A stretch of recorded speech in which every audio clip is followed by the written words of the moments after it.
Okay, hello. Hi. This is Dr. Karen Herbst. My name is Deb Palshay with Vibration Guide, and we've been blessed today. Part of our Lipedema awareness initiative this month is bringing some awareness. And I just couldn't think of anyone better to talk to than my friend Karen, who I heard about this from kind of the first time about 3 years ago when I met you at FDRS. I kind of thought I had a clue, but I had no clue. So I've kind of been obsessed myself with it ever since because Eureka, I think half my clients over the years that I've dealt with have this or symptoms of this. And there's things I'm beginning to recognize that I maybe wouldn't have noticed or paid attention to had I not had access to your information and your resources. So what are some of these fat disorders? There's a number of them out there. Some are maybe a little bit more well known than others, but what specifically are fat disorders? If you could give me a common, easy explanation for our viewers out there. So a fat disorder would be one where fat grows on the body, not entirely in relationship to diet and exercise. So we all know that if we eat too much or don't exercise enough, we can grow fat. And then if we in turn eat less or eat better and exercise more, we can lose it. Correct. So that's quote unquote like normal fat. Then the abnormal fat in fat disorders, it'll grow as lumpy fat usually, like a lipoma, a small nodule. And when you go and try to lose that weight by diet or exercise, then sorry. No worries. As living at home, what can I say? I hear ya. I hear ya. So, so it grows in the feel to the fat is different, and the ability to lose by diet and exercise is different. And I'm not saying it absolutely can't be lost by diet or exercise or other means, but that's something that we're really trying to make happen. Okay. And I'm sure everybody would like it to happen that way. Some of the disorders that we include in fat disorders are lipedema, which occurs primarily in women. Usually affects from the waist down or the arms. It spares the trunk, hands, or feet. And then there's Dercums disease, where you get lumpy fat. Usually we call it lipomas on the trunk, which differentiates it from lipedema. Okay. But also on the upper leg and on the arms. It can also happen on the back. In rare circumstances, it can happen on the head, the hands, and the feet. Okay. There are a lot of other fat disorders that I'm not going to talk about today, just because there's too many. There's all sorts of different lipodystrophies. Yeah. And there's also Madelung's disease or multiple symmetric lipomatosis. There's familial multiple lipomatosis. But I think if we just focused in on lipedema, Dercums disease, that would be great. Those are both, those are the painful fat disorders. Not saying that the others, aren't painful, but these two are known for their pain component. Okay. And probably some yet to be discovered, to a degree. You know what? There's probably all different types of lipedema that we just, are unable to distinguish from one another right now. And I know for a fact that there are different types of Dercums disease. And I've tried to point that out, I guess. And I have a book chapter. It's on endotext.org. And people can go there and download it for free. Awesome. We'll recap some resources in comments today because we will be covering some information, and I'm certain there's going to be people that would like to know more. So I'll cite your website and ask you to give me some confirmation of that at the end, just so folks can visit for more. So there seems to me to be a lack of understanding. I'm a vibration trainer. I've specialized in that, not the expertise that you do, but I feel sometimes even I am talking to therapists, massage therapists, advocating for my clients, and they look at me like I'm crazy. So there seems to be a misunderstanding, and in some cases, I would even think a misdiagnosis. Why are these conditions not more widely known? Is there an answer for that question? Oh, maybe. I think that as we have gone through a medical school or other kinds of training, you think about the fat as just a storage organ for fat. Yeah. And we don't think about it as an endocrine organ, which it is. And we also don't think about it as something like good. We think about it as something you got to lose. You got to get rid of that fat. And so there's an anxiety component to it. There's a fat shaming component to it. Even they've done studies on healthcare providers, and healthcare providers fat shame patients. And we fat shame each other, you know, on social media and in comic strips. So I think it's been a scary topic. No one wants to really talk about fat as something useful and important, and that we can reshape our bodies if we try and if we have the right tools. Do we have all the tools? No, we don't. And we're just learning right now what we're actually doing with the tools that we have. Okay. So I would say there's just a lack of education. Like when you go to an autopsy, and you know, in medical school, we'd go to an autopsy and they would take all the fat away and then say, okay, let's look at the important stuff. And I went to an autopsy on a patient who died with lipedema, Dercums disease, both of them. And they kept chopping away the fat. And I was like, wait, can I have that? Wait, stop. No, you know, and they wouldn't listen to me. They just couldn't understand why fat was important. And it gives us fat gives us our shape, our beauty, our curves, you know, as women. So not to get too religious, but you know, I think somebody probably put it there for a reason and a function.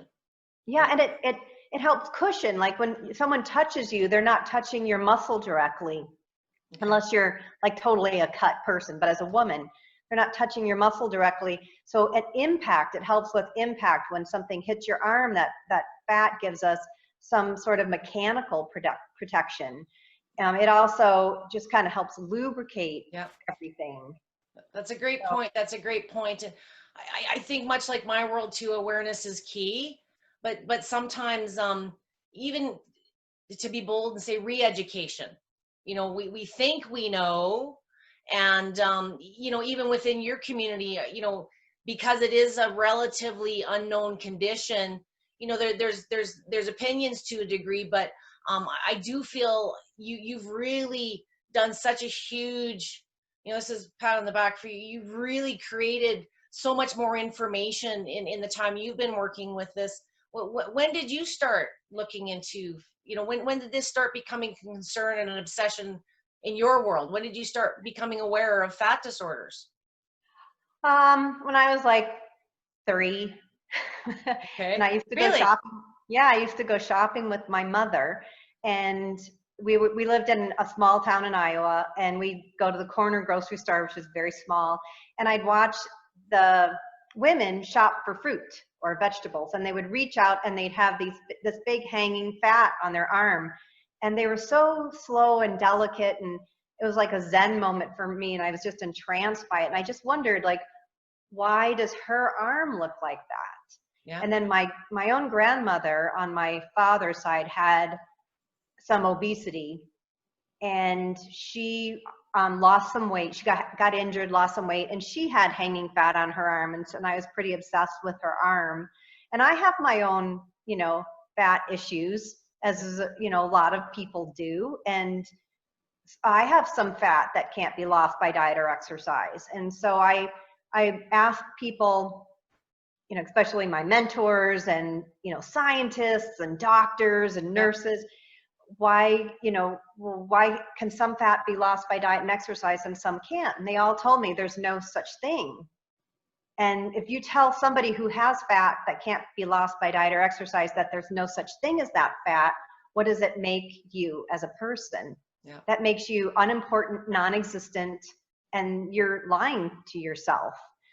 And so, well, I knew that wasn't true. I knew I had what I had. And so I just searched for, you know, some place where I could hear about that fat and learn about that fat. And I became an endocrinologist because you can help people who have obesity, and you can help people who have cholesterol programs, which is blood fat. And I met people who had lipodystrophy, and they had lost fat on some parts of their body completely. It was gone. They had no fat like on their arms and legs, but they had a lot of fat on their abdomen that they couldn't lose by diet or exercise. And they were said to have a fat disorder. And I said, I'm home. I'm finally home. Here we are. And I jumped in. And it wasn't till, so I finished my fellowship in 2002, and it wasn't until 2005, where I wrote a protocol to include the fat disorders, lipedema, and Dercums disease, which nobody really believed in this country. Okay. Yeah.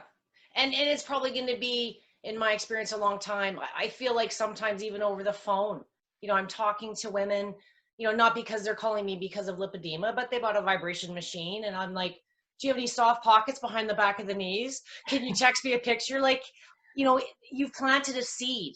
And, like in my work, you can't plant the seed and be the harvester and be the great, like, you can just keep planting seeds, and hopefully those seeds will get some root and come to fruition. And the biggest thing I will say about your community in the time that I've spent in it, it's very welcoming. You feel there's no, as a woman, regardless, everybody's got something about themselves that they'd change if they could, but there's I think the biggest thing I feel with the FDRS group and so many of the initiatives you started, I feel like I belong. I just, even if it's just listening to each other and getting these things off your chest. Something very important you said, when something is not acknowledged, or you're getting that look like you're crazy, it's the oxidative stress. Sometimes, that pity party will combat or contribute to the weight and the stress and the anxiety, and sometimes demotivate us from looking for those answers. So thank you. Like I say, I felt your energy right off the bat, but the whole group, it is just such a supportive, educating environment. And, I understand the answers aren't all there, but just being a part of that journey with others is the biggest thing I think we as women can empower each other with. And men, this is not just, Right. It's more common with women. We tend to have higher body fat percentages. We struggle with the weight and the marketing. There isn't a Cosmo for men. If you went and looked at all the magazines at the grocery store, they do. Many of them set that mindset very young. And I was always a very, very big girl. I have a lot of people look at me now and say, well, where are all your fat pictures? I'm the one hiding behind everybody in the picture. But same thing, up until I even got into these vibration machines, I thought it was my fault. It was genetics. I like bread. I come from a German background, and, I was always very active. And I ate okay, but I've learned, even through some of your information, there's eating for my body type, and a carb can be, there's simple things that people struggle with, and the food piece is hard. And I think we build ourselves up on that, beat ourselves up on that. So my next question actually was leading into that. One of the key components with combating is, we all know diet and exercise. I don't like using the word diet. It's like workout. It's a negative to me. So responsible food choices. And I don't like to use the word exercise or fitness, because in my experience with this group, that's just a dream for some. The first goal is to start moving and feeling better, and maybe some of that will come, but traditional exercise can be an uphill battle. Whole body vibration is one of the things that you recommend as a form of activity, and for some even over regular exercise. What made you aware of these machines and go on to suggest it to some of your clients? So way back in the 2000s, I was looking for a way to improve lymphatic flow. Okay. And I looked for any kind of, exercise modality. I knew exercise improved lymphatic flow, but, I had some patients in wheelchairs and some patients who just had trouble walking. How was I going to get them to exercise? And maybe they had an open wound and they couldn't go to the pool. So what could they do? And I first started out telling them that they can shake their arms and just shake. And that actually has been proven to move lymphatic fluid. I bet. But who wants to stand there and shake? You do it for like 30 seconds and then you're kind of done, and you lose the ability to focus on that. So I don't know how I happened upon whole body vibration, and I knew that the minute I did, I knew it made sense to me. Okay. And I looked to see whether it improved lymphatic flow. I couldn't find anything. So I translated whole body vibration and lymphatic into German, and then I searched on the internet using those German words and found the English paper on that. So somehow it's a hard one to find. Yeah, I know. So, you know, and since then I know that there are other papers, but you know, for me, it improves muscle mass, you know, super important, because if you have problems with your fat, you have a lot of fat, like on your thighs, your knees, your muscles also have a lot of fat in them, so they're not doing well either. So you have to improve the muscles. You want to improve lymphatic flow, you want to improve blood flow. Whole body vibration does all that. It also improves bone mineral density, important for a lot of women, you know, especially European women and Asian women. And then over time, I'm sure that it improves or decreases fat. It's just that in order to do that kind of study, it would be super expensive. yeah. So they haven't done it. They've done, you know, more short term, and first your muscle mass improves, then you start burning down the fat tissue.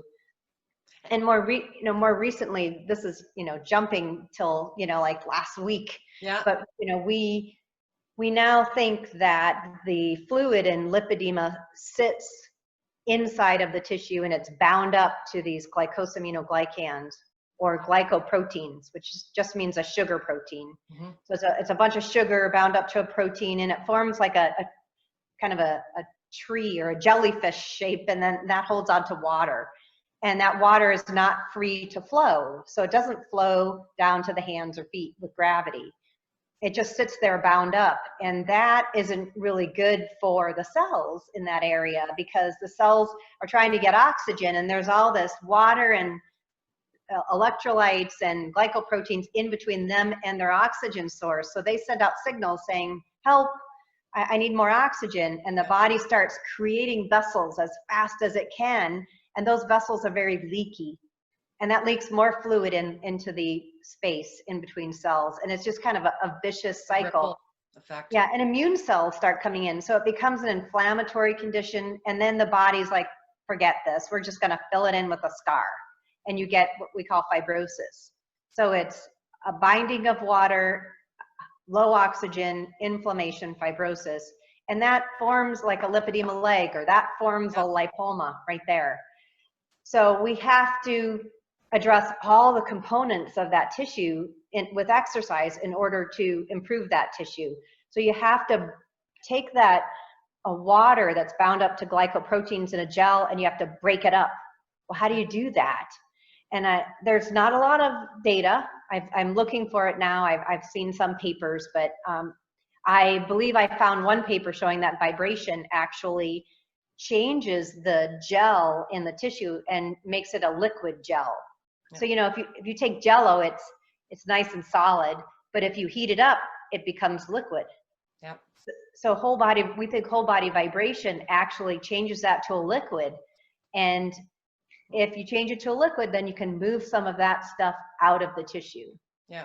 And I would think, you know, in the severe cases in that situation, you know, even if it's not a physical activity, even a massage therapist or someone manually manipulating those areas, I've seen where they use it as a pre-treatment even for a massage and get so much more lymph volume. I don't know if you remember, and if she's watching, I forget your name, but 2 years in a row, we did 10 pounds the first year I was at FDRS, and 13 pounds of liquid in a 24-hour period. Just her standing on the machine for 10 minutes. She forgot her lymph pump. And I remember she come running over to the booth, and I said, well, I know, just stand on it for 10 minutes. And of course the bathroom breaks began. And, you know, so, you know, my validation, a lot of where my experience with lymph comes from is, you know, the study for lymph has always been frustrating. There's a lot of medical conditions that want to see lymph improvement. You know, there's many conditions on its own besides fat disorders, but it's, again, it's something I find it's not terribly profitable to invest sometimes in other things than pharmaceutical, or, you know, it's whole body vibrations as a research body. There's lots of research out there, but, you know, lymph to a degree to me is a common sense thing. When we move, lymph moves, circulation is enhanced. And two of the biggest things, regardless of where anyone is starting, if those two components can at least begin, you know, to your point, you know, if this is liquefying or softening that fat tissue in any way, and we can expedite, you know, anything from detoxification. There's a whole process. And most people with these machines, I find, you know, can use them in some way, shape, or form. So to not take over the question, but you know, for me, where this is a viable option for many, it's the low impact. You know, if you want to call it an exercise, it's less impact than walking. But if you can't walk, or even if you can't stand for long durations, you know, you could get those lower legs going, even seated in a chair, you know, and maybe stand up for a minute or two. And I could see doing whole body vibration before you go exercise. Like I'm going to go for a walk, but first I'm going to liquefy my gel. Then I'm going to go out for my walk, because then I'm really going to pump my legs when I walk, and I'm going to move that out. I'm going to do whole body vibration before my manual therapy. I'm going to do whole body vibration before my pump. So all this needs to be tested, but like you said, it makes common sense. Yeah. You have to do something to liquefy it. Whole body vibration does both. It liquefies plus it improves lymphatic flow. So it's doing both. But if you're only going to do a minute or 2 minutes or 10 minutes, you know, then it kind of makes sense that you might want to do something else in addition to. Or for those that have the luxury of a machine at home, like you and I, sometimes more often, you know, a lot of the ladies that I deal with that are that stage 3, stage 4, I believe there's a stage 4, not everybody believes that, but to a degree, you know, where we're that heavy and it's a pain issue, many of my gals are using it sometimes hourly for a minute or two, you know, just as a warm up before they get to the bathroom or the refrigerator. And, you know, it can be an exercise. To me, exercise on the machine is we're pushing ourselves. We're pushing those squats. We're doing fitness type positions. Right. But simply standing, sitting, or putting your feet on the machine, you know, this isn't a separate thing to do on top of everything else you're doing. But to your point, a minute or two here and there in complement as a catalyst, you know, the optimal outcome will be better. But there's also the recovery aspects too. So maybe you have gone for a big manual massage and now you're all lethargic. The other big thing, and I talk about a lot of soft benefits. To me, soft benefits are things that there is no research, but anybody who's been on this or played with them to a degree has experienced it. And you know, we don't know why, we don't know how, it just makes us feel better. It gives us more energy, more mental clarity. A lot of times myself, you know, if I'm doing late calls or I've got a few in a row, sometimes I get on it for a minute just to clear my brain. You know, it's something different for everyone. And the big thing I wanted to focus on today was your support, but people need to understand, get the word exercise out of your head. You know, that this can be your lymph pump. It can be your catalyst. You know, it's an enhancement to what you're already doing. And if exercise is possible, it's more about you as a person. If you're physically able to exercise, then we can progress and do more things. That's kind of with any medical condition, kind of the way I take it. Can I mention something about the stage 4? Please, So, yeah. Yeah, we just turned in our ICD-10 codes for lipedema, and we're trying to get rid of as much confusing language as possible. Cool. And okay. Stage 4 is acceptable if you have stage 3, because then you're stage 3 and you've got some stage 4, which is another term for stage 4 is lipo lymphedema. Yes. But if you're stage 1 and you have lymphedema, do you call her a stage 4 too? So she's a stage 1 and a stage 4. So we find that confusing. I'm sure patients find that confusing. As I do We're too. trying to just switch to using lipolymphedema. I like that. I would saw that on your site, and maybe there's a reason I brought that question up. So thank you for clarifying, because I've been asked as well. You know, and some people think it's actually two different things. Yeah, so I think there's a lot of publications that mention stage 4. We're just hoping that, at least in the US, that we all, you know, change to just using lipolymphedema. So you could have stage 1 plus lipolymphedema. And the lipo means it comes from the fat. Okay. So if you have, for example, venous disease causing an edema, that would be a different term. And that needs to be developed, and the American Vein and Lymphatic Society is working on that. Awesome. I know the American Society of Plastic Surgery is working on another part. We just wanted to make sure that there were codes for lipedema, and we got that done. It's turned in. there's now going to be a comment period. They'll open it up. People can actually look at it and make comments. So if everyone wants stage 4, we could always go back to it. I just find it. No, I think it makes more, because, some people can, be living with a certain condition their whole life, and due to a medical procedure or something else, develop the lymphedema as well, right? So no, I think I noticed that on your site. It's again, it's one of those gray areas in like my world. There is no handbook for this. And in some respects, I'm glad to a degree, but things will change and adapt and become, labeled once they're a little more understood. And again, most of the references I'm talking to about today are from your site. I think probably, there's some recommendations as far as, there's different types of machines, there's different price points, and perhaps, instead of dissecting all the machines today, I like to think I'm the expert in that area, and I am going to share this with a number of colleagues through social media on some groups. And I think what I may do is perhaps we can get together for another call and get into some more specifics about the lymph, things that we might suggest, how often do I do this? Can I do this if I'm also dealing with a new knee or a new back? Because one of the other things I really want to acknowledge today is you may have been diagnosed with a fat disorder, but a lot of times there's multiple things going on. You can have lipedema and Dercums disease as an example. Yeah, you can. You could have, I have a lady with scoliosis, and I can't even put it all into my notes, but and there's this underlying lipedema that she's actually just been diagnosed with. So sometimes the best thing is information. And we're going to put some additional links at the end of this video. And I'm assuming your site, can you give us some favorite reference points as to where people can find more information on this? Well, the endotext.org book chapter, I would say, is probably one of the best places to read what I think is current about lipedema and Dercums disease. It was published in December 2019, so it's almost 6 months old, and there's new publications that have come out, so it's old already. That's awesome. But for that community, that's a real big deal for sure. And then that's got over 200 references in it. Right. So I think that's a good place. My website, lipomadoc.org, Lipedema Foundation, lipedema.org. We have another website coming out called lipedema.com, and that should be up in the next 2 weeks. Awesome.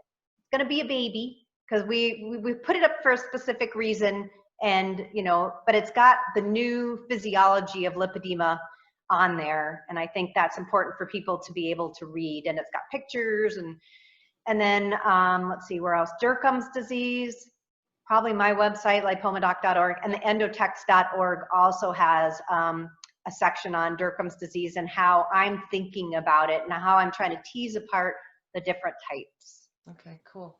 Now I'm up here in Canada, and most things don't, I call us Americans. A lot of times, our medical system is influenced. We're just a state. We're about the size of California population-wise, but we've got some really good advocates up here, and I look forward to, I think North America is kind of a whole as far as, access to medical services. There's a lot of interborder medical travel, and what does the next what's the next step for Karen? You've had a lot of things going on. Is there anything with your work, research, or professional otherwise that you'd like to share with us today? I'm working towards opening a private practice, and I'm working towards starting research again in July. Awesome. So I'm about a month away before I know exactly what I'm doing, but I definitely really want to focus on research again. And also I do want to see patients because I love them and they teach me so much. And it'd be like, oh, you can't read any more papers. I couldn't live like that. I have to see people, and really they've taught me. I'm very grateful for everything they've taught me. And people say, I have a great idea. And I listen. I listen to all ideas. That's just, I think that just telling a layperson that their idea is not good when they live with it doesn't make any sense to me. So I'll definitely be announcing something hopefully in the next couple of months. Awesome. Well, many were concerned that you were done with the lipedema world when you did make some No. announcements, but Oh, you know what? no. I've worked with a lot of medical professionals. It's just the nature of this whole body vibration I'm in, and you know, it's rare that we find someone as genuine, as passionate, and as driven. And this group is very, very lucky to have you. I'm going to be so bold as to say, as the front runner, not only doing the research and advocate, because I know research is a pain in the butt to get off the ground. It's not only the paperwork, but the funding, and it's not for everybody. You got to be a special kind of person to pursue it. And if I could reach through and give you a big hug, I had the opportunity, like I say, to spend some time with you personally a couple of years ago, and I just fell in love with you as a person. You happen to be a really smart chick, and I've learned a lot from you, and I look forward to learning more in the future. Thank you. I appreciate Okay. that. Ditto back at you with the whole body vibration. And I will never forget that we used thermography. Do you remember Yes. that? Yeah, Yes, that was really cool. share if you like. I was going to bring that up with the gel thing. I'd be curious if we could test that Yeah. theory. Yeah, well, you remember I had a scorpion bite at the time. Yes. And I was on the whole body vibration machine. We're using thermography, and you could see things moving through the tissue. So that would definitely be something to look at. And then, you know, I think when you do whole body vibration, your tissue warms up. When you warm up, gels become more liquid. Yeah. So it's more than just the vibration. There's also, you know, heating and this new gel concept. So And a I lot of want to exciting encourage everybody listening today, you know, there's more positives to this technology, and, you know, information is free. So at the end of the day, you do have nothing to lose. And if you've had a bad experience with whole body vibration, some have, there's no such thing as a harmful machine. But like in your world, there's a lack of misunderstanding, not just between the machines, but how you even stand on it properly. And it's not always a pleasant experience for everyone. So I do want to put myself out there as a resource to yourself and any other groups dealing with these disorders. I just happen to have a little more experience than most. You Okay. sure do. You Awesome. absolutely do. And I think that it'd be fun to do some sort of research study together. I've been talking to people about doing something Even before. some case studies, you know, Yeah. experience goes a long way too. There's a lot of ladies, well, they're going to watch this later this week, and they're going to go, I know it works. I don't know how, I just do. And, you know, positive advocate, you know, maybe somebody else will explore what might you know, it may be for you, it may not, but it's certainly something I encourage, you know, whether you've had a good experience or hearing about this for the first time, like your information, it's just information, and I'm not here to sell anybody anything. You know, I check out everything that's come out of my mouth, and if you have any questions, I'm absolutely here as a resource, not only to your patients, Karen, but anyone just wanting a little bit more insight specific to these fat disorders. Sounds great. Thank you so much for your time. You're welcome. Thank you. Okay, and I look forward to maybe doing this again real soon. Me too. Thank you so much, Karen. Bye-bye. Don't work too hard. You too. Bye-bye.